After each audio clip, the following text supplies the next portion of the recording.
யாழ் சமையல் அன்பு உள்ளங்களுக்கு இனிய நேரம் வணக்கம். இன்றைக்கு வாங்கோ மீன் பொரித்து குழம்பு வைக்க போகிறோம். என்னத்துக்காக இந்த மீனை பொரித்து குழம்பு வைக்கிறோம் இதண்டும் உங்களுக்கு சமைக்க நான் சொல்லி கொண்டிருப்பேன். வாங்கோ இந்த மீன் இது மணலை மீன். மருமகன் வாங்கி கொண்டு வித்துட்டார். கயிறண்டா அவங்க சொல்லி வித்துட்டாங்க. இவர் வேணி இது சும்மா குழம்பு வச்சா நல்லா இருக்காது. முதலாம்பால் இது கொஞ்சம் சஞ்சு குட்டிக்கு பொரிக்க போகிறோம். அதையுமே என்ன மாதிரியான காட்டுறோம். இது உள்ளி, வெங்காயம், பச்சை மிளகாய், கருவேப்பிலை, 2-3 பால், புளி, மிளகாய்த்தூள், வெந்தயம், உப்பு, எண்ணெய், 3 பால். வாங்கோ இப்படி செய்கிறேன்ட்டு பார்ப்போம். இப்போ நாங்கள் அடுப்பை பற்ற வைப்போம். வாங்கோ அடுப்பை பற்ற வைப்போம். வச்சுட்டு எண்ணெய் விடுவோம். நாங்கள் ஒரு நாள் மீன் பொரித்து குழம்பு வைக்கிறேன் இல்லை, அதில் சத்து வீணாகாமல் நேரடியாகவே கூட்டி வைக்கிறோம் நாங்கள். இப்போ மருமகன் நேற்று அவர் தான் மீன் வாங்க போனவர். மணலை மீனை கயிறு மீனண்டு கொடுத்துருக்கணும். இதுக்குள்ள எண்ணெய் கொதிக்க முதல் நாங்கள் இதுக்குள்ள தறி எடுத்து வைப்போம். ரொம்ப தூளும் உப்பும் விடுவோம். இது உப்பு தண்ணி விடுறேன். உப்பு தண்ணி விட்டேன்னா இதை நல்லா பிரட்டி வைப்போம். இது நாங்கள் வெட்டி மீன் வெட்டினோடனே இப்படி பிரட்டி வையுங்கோ. ஒரு அரை மணித்தி ஆழமாவது ஊறணும். ஊறினா நல்லா இருக்கும். அவையால் கயிறு மீனன்னு சொல்லி இதை கொடுத்துருக்கணும். சரியான இந்த நாங்கள் வேண்ட இதை சொல்கிறது பச்சை தண்ணி மணலையாண்டு இந்த தலைக்கும் பிரட்டி வைப்போம். அதை பொரிச்சு போட்டு இதை பொரிக்காமல் போட்டால் நல்லா இருக்காது. இதுக்குள்ளேயும் இந்த உப்பு தண்ணியை தான் விட போகிறேன். பாருங்கோ நல்லா பிரட்டி விடுவோம். நாங்கள் இந்த பெரிய தலை வாங்கிக்கிறோம். உங்களுக்கு அதில் கறி வச்சு காட்டுறோம். இப்போ நாங்கள் இதை பொரிப்போம். அரை மணி நேரத்துக்கு மேலே கட்டாயம் ஊற விடுங்கோ.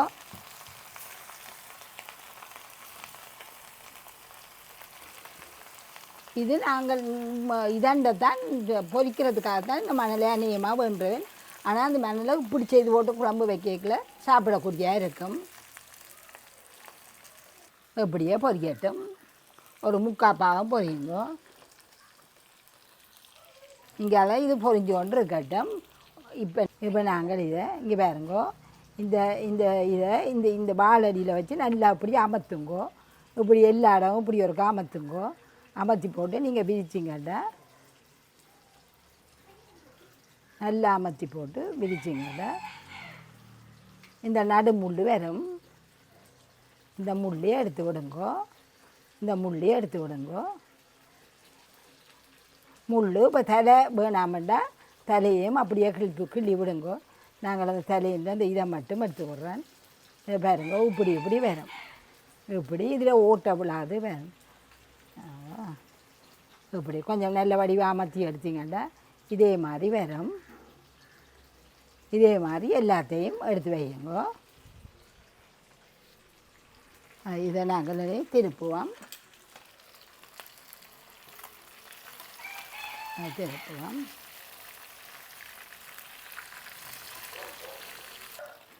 இது ஒரு 3/4 பதம் வந்துச்சுன்னா காணும்.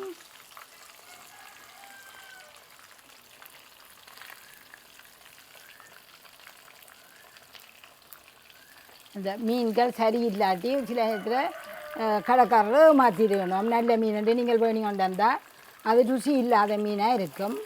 அப்போ அப்படியான மீன்களை நீங்கள் இப்படி சமைக்கலாம்.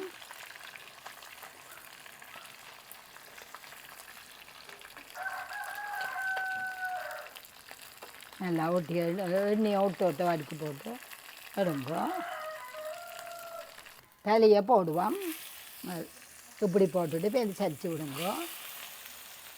அதையும் பொரிச்சு எடுப்போம். மற்றதெல்லாம் பொரிச்சிட்டு இதை பொரிக்காம விட்டால் நல்லா இருக்காது. அதையும் பொரிச்சு போட்டு இன்றைக்கி வித்தியாசமாக வைப்பேன் குழம்பு. இதுக்குள்ளே உப்பும் மஞ்சளும் பிரட்டி வைக்குங்கோ. சின்னாக்களுக்கு பெரியாக்களுக்கு கண்டா தூளை போடுங்கோ.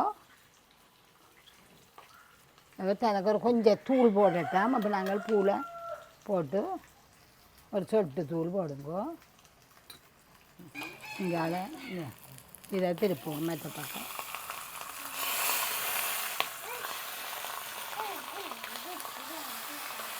பிணைஞ்சு போட்டு தூளை கலந்துட்டு 2 கரண்டி சோளம்மா போடுவோம். இது சின்னாக்களுக்கு பொரிச்சு போட்டு கையில் கொடுத்தீங்கண்டா வர சாப்பிட்டு கொண்டு இருப்பினோம். இந்த சஞ்சு குட்டி எட்டி பார்த்து கொண்டே நிற்கிறார். யாருக்கு சஞ்சு?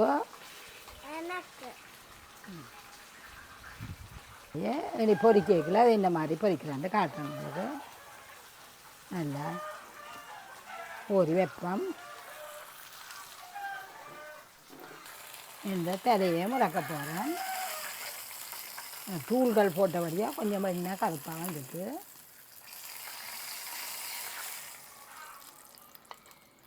அதையும் வச்சுட்டு நாங்கள் அந்த பிரட்டி வச்சு இதை பறிக்க போகிறோம். பாருங்கோ, எல்லாத்துக்கும் ஒன்றுக்குமே முள் இல்லை. விரித்து போடுங்கோ, விரித்து போடுங்கோ. இப்படி விரித்து அப்படி போடுங்கோ.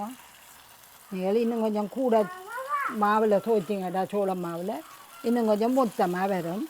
நான் இன்றைக்கி கொஞ்சம் தானே அவருக்கு சோளம்மா போட்டேன். நான் கொஞ்சமாக போட்டு வருங்க. அது நாங்கள் அந்த மீன் பொரிக்க முதல் போட்டிருந்தா இந்த கொஞ்சம் நிறம் வடிவாக வந்திருக்கும். நேரம் வாங்கணும் உச்சி தரும் தங்கட எண்ணத்து தான் எல்லாம் செய்யலாம். அப்படியே இறக்குவோம். நல்லா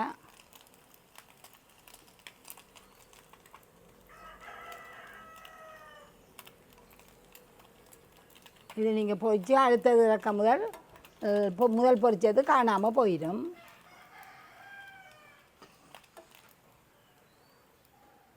இதே மாதிரி எல்லாத்தையும் ஒன்றுண்டா போட்டு பொரிப்போம். நடு முள் இல்லை தானே, அப்போ அவையல் பாருங்க நடு முள் இல்லை. அப்படியே கடிச்சு சாப்பிடுக்கணும்.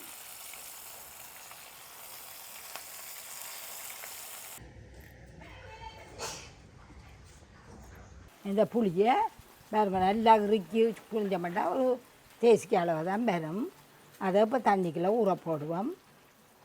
நாங்கள் உங்களுக்கு காட்டினா அதே புளி தண்ணிக்குள்ளே ஊற போட்டு விடுவோம். இப்போ அடுப்பில் சட்டியை வச்சிட்டோம். இப்போ இந்த மீன் பொரிச்ச எண்ணெயே நான் விட போகிறேன். நானுங்கோ காணும் மிச்சம்பிடையில் சட்டி சூடேற கொஞ்சம் நேரம் செல்லும்.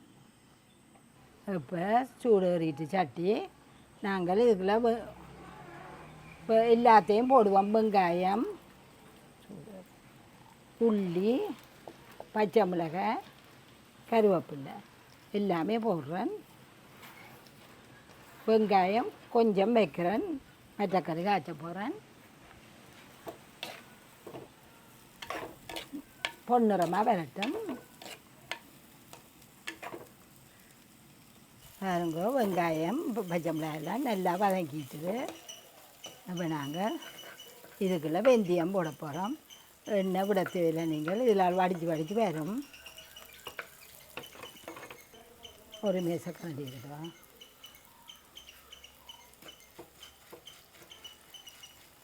நல்லா வதக்குங்கோ. வெந்தயம் போட்டால் பிறகு 3 பால்கள் விட போகிறேன். இதில் அரிவாசியும் 3 பால் அரிவாசியும் விட போகிறேன்.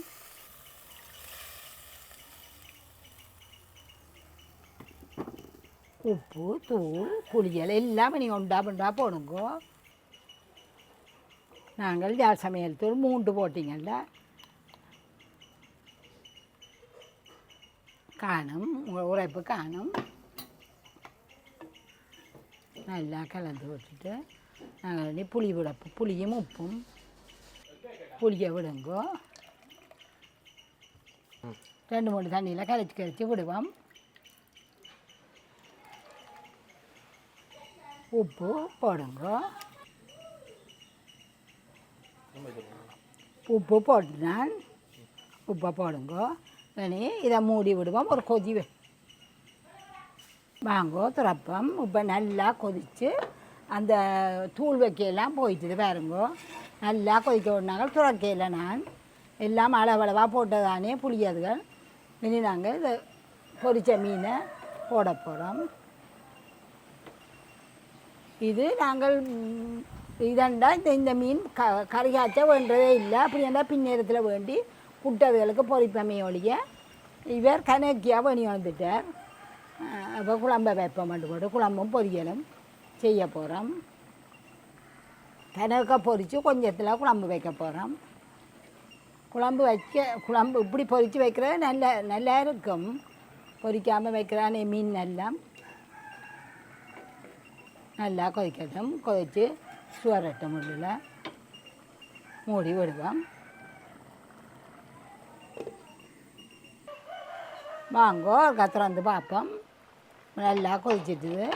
இப்போ நாங்கள் இந்த தண்ணி மட்டத்துக்கு மேலாட நிற்கிறதுகளை ஒருக்கா திருப்பி விடுவோம். இப்போ இந்த தலையெல்லாம் மற்ற பக்கம் திருப்பி விடணும். அங்காள பக்கம் நல்லா ஊறி இருக்கும். அதுகள் எல்லாத்தையும் வடிவாக இருக்கா திருப்பி விடுங்கோ. மற்றதுகளை திருப்ப தேவையில்லை. அது உள்ளுக்குள்ளேயும் தானே அபியுது.